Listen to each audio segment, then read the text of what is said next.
partir de agora, você assiste Verdade e Vida. Um programa da Igreja Presbiteriana do Brasil. As tempestades da vida são inevitáveis, surpreendentes e muitas vezes incontroláveis pela força humana. Muitas vezes as tempestades podem estar fora do nosso controle, mas jamais estará fora do controle de Deus. Hoje nós vamos conversar sobre este importantíssimo tema, como vencer as tempestades da vida. Você é o meu convidado, e eu espero que neste momento você convide sua família e seus amigos para conferir o programa de hoje, porque Deus tem algo muito especial para o seu coração, e eu estou aguardando e contando com você para assistir todo este programa. Verdade e Vida. A palavra de Cristo para uma vida melhor. É com alegria que temos no nosso Verdade e Vida o reverendo Hilder Stutz, pastor da Igreja Presbiteriana em Alphaville, São Paulo. Seja bem-vindo, reverendo. Uma alegria nossa, Sacramento, estar participando desse momento de convívio com vocês nesse programa. Reverendo, o senhor está pastoreando há 3 anos a igreja em Alphaville, mas durante 20 anos o senhor foi pastor da Igreja Presbiteriana do Ipiranga, ali em São Paulo, junto da favela Heliópolis. E nós conversamos hoje sobre responsabilidade social. Então eu queria saber o que é que a igreja tem a ver com responsabilidade social diante do Brasil que vivemos. Penso que nós somos extremamente envolvidos e comprometidos com essa realidade. Nós somos um ser social, vivemos em sociedade, não podemos nos esquivar disso. Penso que essa visão de tentar viver isolado ou pensando em si mesmo, na verdade, vai gerar uma visão egoísta, simplista da própria vida. Nós somos um ser social e precisamos viver em sociedade. E eu penso que essa responsabilidade, como cristãos particularmente, é extremamente importante que nós percebamos e vivamos isso intensamente no nosso dia a dia.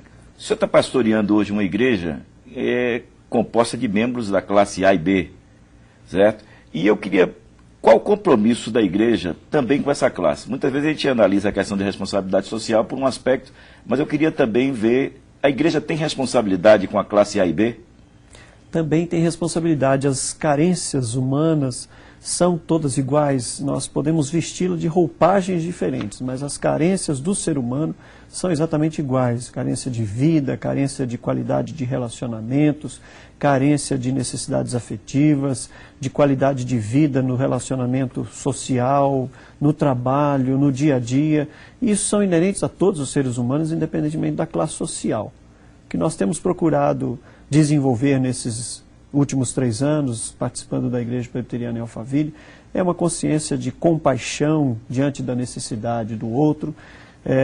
Um prêmio Nobel da Paz de 1952, um médico chamado Albert Schweitzer, ele disse que quando nós somos poupados pela vida de necessidades, nós somos obrigados e devemos nos sentir responsabilizados de responder às necessidades daqueles que não foram poupados. E esse é o grande desafio. É verdade, nós estamos dia a dia enfrentando no Brasil um quadro que aparentemente as pessoas dizem que as pessoas vão bem, mas não vão. As desigualdades têm aumentado. A distância entre as classes cada dia se evidencia. E como consequência nós vemos a violência eclodindo em todos os rincões desse país. E eu queria saber o que é que a igreja, de certa forma, tem a ver, qual o compromisso cristão da igreja com essas desigualdades que nós estamos vivendo, qual deve ser a resposta a essas desigualdades que estamos vivenciando no Brasil. Nós temos na palavra de Deus, como igreja, a quem nós reconhecemos como única regra de fé e prática, os grandes e os fundamentais valores para a nossa sociedade. Nós não devemos nos sentir intimidados em pregar esses valores, em desenvolver esses valores no meio da nossa comunidade. Eu penso que a resposta a essa violência está no ser humano, no tratar com o ser humano, nos valores da cidadania, nos valores de família, nos valores que compõem um relacionamento social saudável, um relacionamento entre as pessoas de uma forma mais saudável, estão presentes no Evangelho. Nós não podemos abrir mão desses valores, princípios da ética, da moral, do bom convívio entre os cidadãos, entre as pessoas, nos valores que compõem e constituem a família cristã. Nós não podemos perder isso de vista. Eu penso que muitas vezes nos sentimos meio intimidados de pregar isso, de falar sobre isso, de resgatar esses valores, e nós devemos ser os guardiões disso e pregar esses valores do Reino de Deus, como Jesus Cristo nos ensinou, a compaixão pelo nosso próximo, o amor, os valores que constituem referenciais para o convívio sadio entre as pessoas. São valores inerentes ao Evangelho de Jesus Cristo e nós não podemos abrir mão deles. Eu quero finalizar brincando aqui com o senhor. Todo mundo sabe qual é a causa da desigualdade social, mas eu pergunto aí, qual é a causa da desigualdade e qual a solução para acabarmos com as desigualdades sociais do nosso país? Brincando, porque é uma resposta muito mais complexa do que a gente poderia desenvolver tão rapidamente.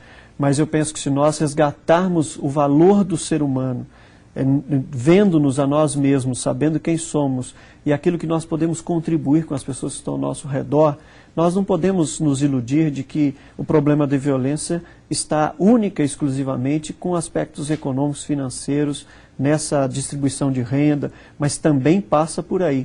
Passa por uma qualidade de vida melhor, por valores melhores na sociedade, por uma qualidade melhor de atendimento da população nas suas necessidades mais básicas e elementares. E muitas vezes nós temos, de um lado, uma classe social de um nível social mais alto, que não se importa, que se enclausura, que volta-se para si mesmo, achando que com isso vai resolver o seu problema particular, e aí nós contemplamos o que acontece hoje nessa explosão de desigualdade, que gera essa violência, e ela hoje já invade as nossas classes sociais mais altas também, porque a resposta do ser humano não está apenas no ter, mas no ser. E nós nos esquecemos desses valores que constroem uma vida saudável melhor e referenciais saudáveis melhores de convívio, e nos apegamos apenas ao ter, né? E isso é um grande erro nosso, conceitual, eu penso, na nossa sociedade de hoje. Muito obrigado, reverendo Hilder, pela sua presença aqui no Verdade e Vida. E nós vamos a essa música e logo após a mensagem da Palavra de Deus com o reverendo Hernandes Dias Lopes. Verdade e Vida. Uma palavra de esperança para um mundo em crise.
Eu quero convidar você para meditar comigo em Atos 27 e 28. E nós vamos conversar sobre o tema Como vencer as tempestades da vida. As tempestades existem, elas são inevitáveis. E muitas vezes elas tendem a se agravar. Elas são maiores do que nossas forças. E muitas vezes elas vão muito além daquilo que nós, pessoalmente, podemos suportar.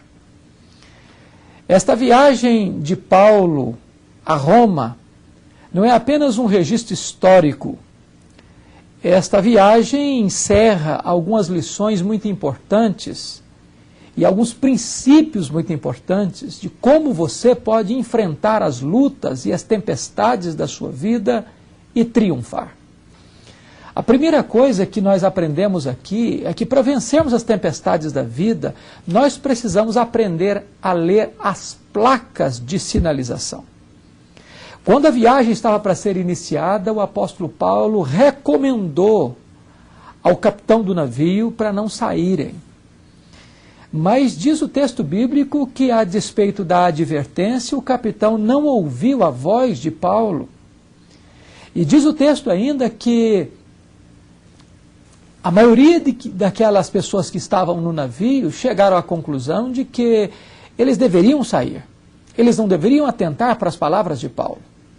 Muitas vezes, a voz da maioria não é a voz de Deus. A voz do povo não é a voz de Deus. Nem sempre a maioria está certa. Neste caso, não estava. Então diz o texto bíblico que quando eles começaram a viagem estava tranquila. Havia um vento suave, o mar estava plácido. E eu fico a pensar que houve até um bochicho dentro daquele navio dizendo, está vendo aí, este Paulo pode entender de Bíblia, mas de viagem marítima ele não entende. Quantas vezes as pessoas estão vivendo uma vida de desobediência e parece que está tudo bem. Há desonestidade, mas ele está prosperando. Há impureza, mas ele está com seu corpo sadio e nédio. A vida dele está na contramão da vontade de Deus, dos princípios de Deus, mas ele está rodeado de amigos e aplaudido pelos homens. Mas diz o texto que de repente, de súbito, veio um tufão, uma tempestade borrascosa, uma ventania indomável. E aquele barco começou a sofrer profundamente abalos. Mas no meio deste caos, desse desespero, a Bíblia diz que Paulo se levantou e começou a encorajar aquelas pessoas, a mostrar para elas que ainda havia esperança, que o destino deles não era o naufrágio, não era o fundo do mar, não era a morte. Eu quero dizer para você que mesmo que você esteja vivendo uma tempestade borrascosa, terrível, indomável, Deus pode livrar você e socorrer você. Põe os seus olhos em Deus e não nas circunstâncias.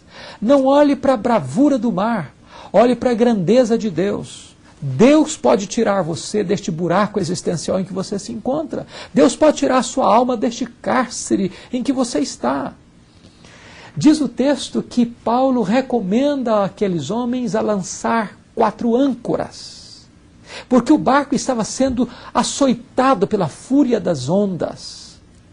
E estas 4 âncoras, olhando para o texto, poderíamos dizer que foi a âncora da fé. Paulo diz, eu creio em Deus, que Ele não vai permitir a nossa morte, a nossa derrota nessa viagem.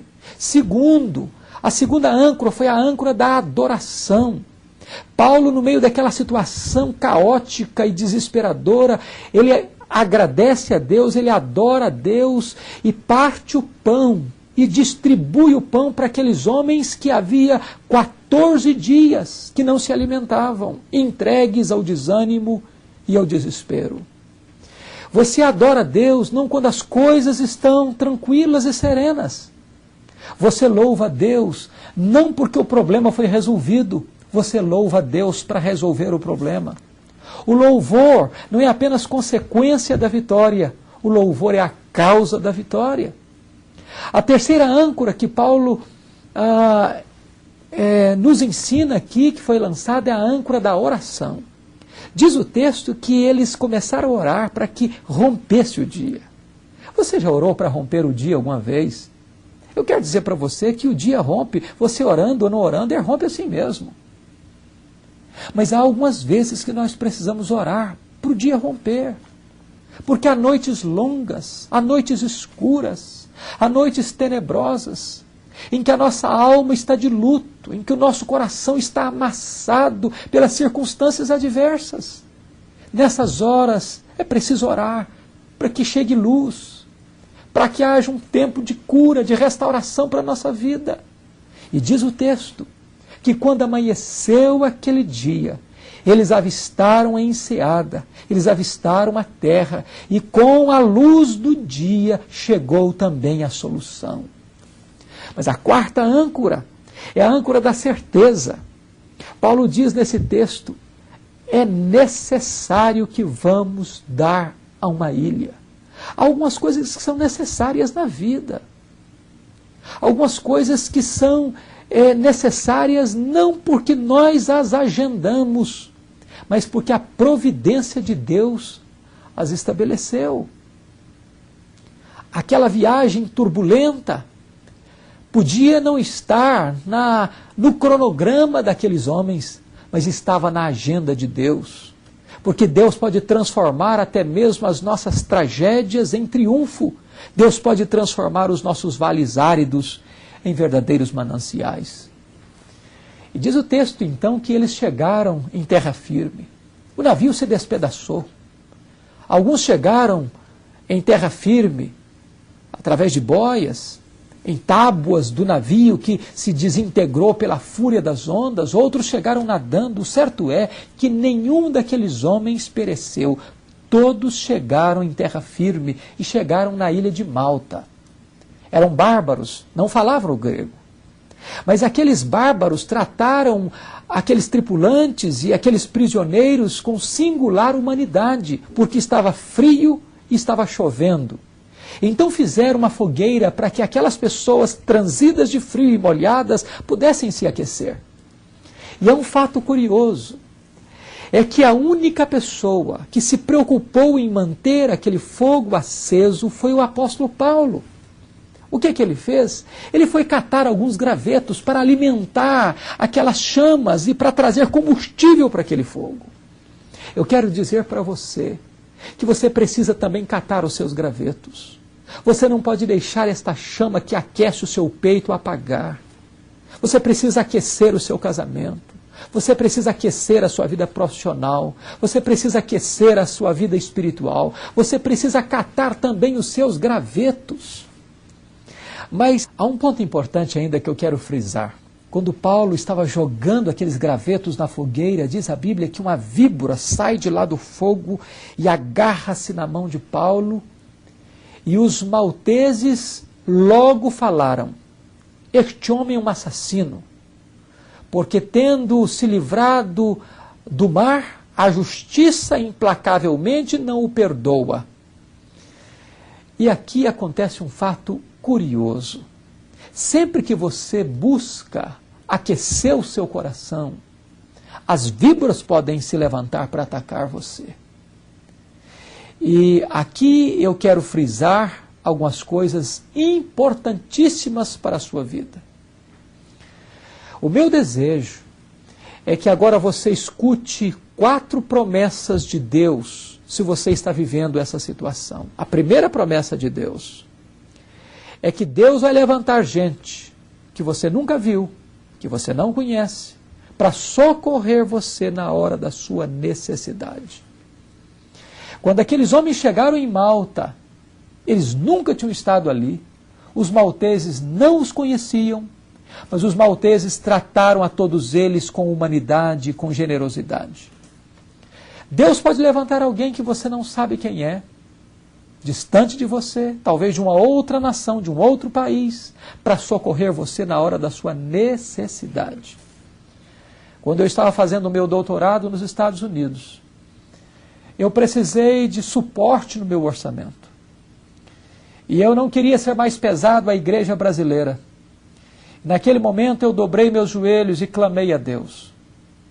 E de uma maneira providencial e milagrosa, sem que eu falasse para qualquer pessoa, Deus levantou dezenas de pessoas lá na América para me socorrer na hora da minha necessidade.